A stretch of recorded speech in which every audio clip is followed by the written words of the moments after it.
Ha, shundoq. Ko'chadan chiqqanda ostanovka bor-ku. Ha, o'sha yerda turibman, bo'pti. Bo'pti, bo'llaring. Xo'p.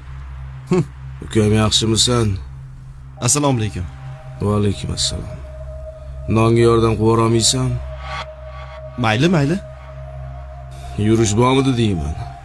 Ha, tabriklang. Kecha farzandli bo'lganman. O, Suyunchisi. tabriklayman. Sog' bo'ling. Meni ham bolalarim bor edi.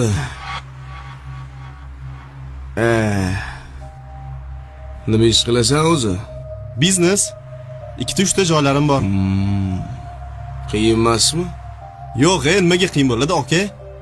Shu desiz, kichkina ishga qo'l ursam, nimagadir barakali bo'lib ketadi. To'g'ri, o'ziga yarasha qiyinchiligi bor.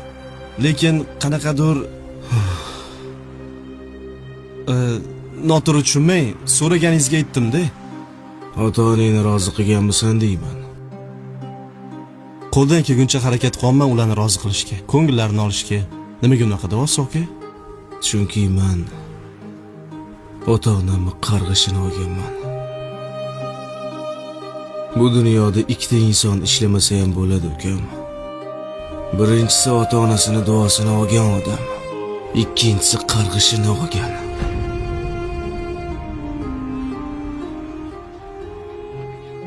Yetdi nima qilib o'tiribsan?